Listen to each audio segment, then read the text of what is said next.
There is a chill in the stories that come out of Sednaya Prison, not just from the cruelty, but from something more unsettling.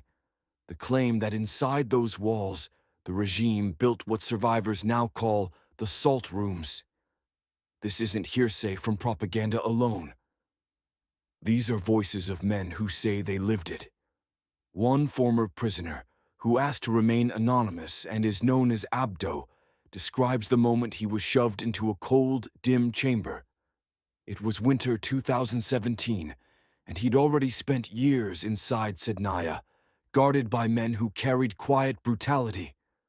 According to his account, he found himself ankle-deep in coarse, white crystals.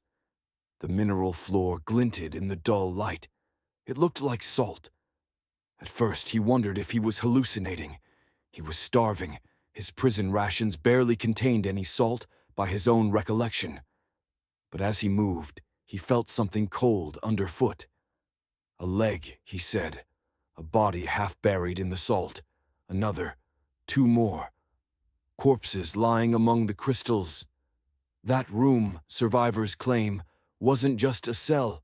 It was a makeshift mortuary. These accounts are not official regime admissions. Rather, they come from interviews with former detainees and human rights groups. According to survivor testimony, at least 2 such salt rooms may have existed deep inside Sednaya. Another survivor, Moatassim Abdel Sattar, told a similar story. He recalled being placed in a small, windowless room, stripped bare, and left standing on a thick layer of salt, about 20 to 30 centimeters deep. According to his estimate, he saw skeletal figures, their limbs dried and stiff, mummified by the mineral bed beneath them. They looked like they had been preserved, he said, voices trembling as he described how their skin was cracked, shriveled, almost desiccated. In these testimonies, the salt room served a chilling dual purpose: preservation and warning. Without refrigeration or proper morgues, the regime, according to these former prisoners, used salt to prevent decomposition. By layering salt on the floor, the weight of the bodies and the mineral could help delay decay, keeping the dead in place. In some sense, these rooms were not just storage. They were part of the machinery of death. Abdo, in his recollections, described the room as roughly 6 by 8 meters. In a corner was a primitive toilet. He told how he curled up, reciting verses from the Quran, his heart dying inside him. When he was eventually taken out for what he believed was a military court hearing, he noticed what looked like a pile of body bags near the door. One of the most haunting ironies captured in these testimonies. The regime allegedly supplied abundant salt for preserving the dead, yet deliberately denied it. In the prisoner's food, Abdel Sattar spoke of his shock when, despite craving salt, he saw prison meals served with virtually none. For many prisoners, salt became a kind of forbidden treasure. They scavenged crumbs from detritus, even sifting through laundry soap to find crystalline traces. These are alleged salt rooms, based on survivor testimony. There is no verified, publicly disclosed Syrian government document acknowledging the existence of these chambers, but the consistency of multiple independent testimonies makes the claims deeply serious. The symbolism of salt in these stories cannot be ignored. Salt is a preservative, a purifier. But in the salt rooms of Sednaya, it became a medium of terror. Bodies preserved, yes, but also displayed, or at least stored, like grim monuments to the scale of death within the prison.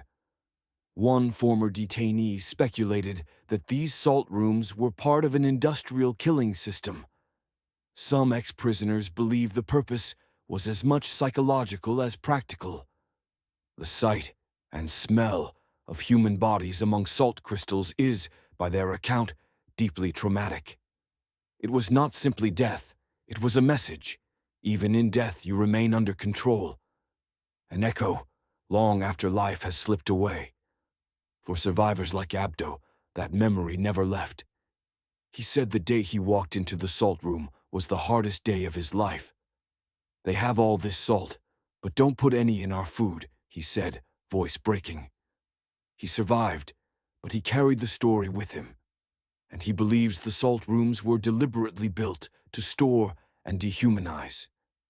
Human rights groups argue that such rooms, if confirmed, reveal a systemic use of torture and mass killing that goes beyond ordinary prison abuse. The alleged salt rooms become a symbol of industrialized repression. For former detainees, they are proof of what they call the human slaughterhouse. Critics might demand more forensic proof, and indeed, after years of war, access to Sednaya has been next to impossible. But for those former detainees, their testimonies are not just stories. They are warnings from people who still hear the salt crunch underfoot, who still remember stepping over frozen legs in a room hidden from the world. If true, these salt rooms expose a terrifying strategy, one that blends death, denial, and terror into a single function. The regime may never officially admit it, and many of those missing may never have a name or a grave. But in the salt, survivors say, lies a truth too corrosive to ignore. You know, when I go through stories like this, I always end up sitting here for a moment afterward, just trying to process it. History has a way of surprising you, not with grand battles or famous speeches, but with the quiet suffering that rarely makes it into the textbooks. And somehow, sharing these moments with you feels like a small way of making sure they aren't forgotten.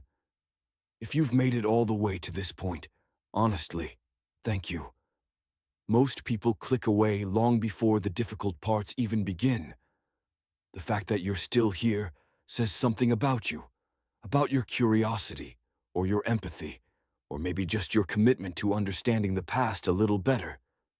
If you want to keep going down these strange corners of history with me, feel free to stick around. Leave a comment if you have a thought or just want to check in. I do read them. And if you want to support the channel in the simplest way, a like or a subscribe genuinely helps more than people think. But no pressure. I'm just glad you're here, learning with me.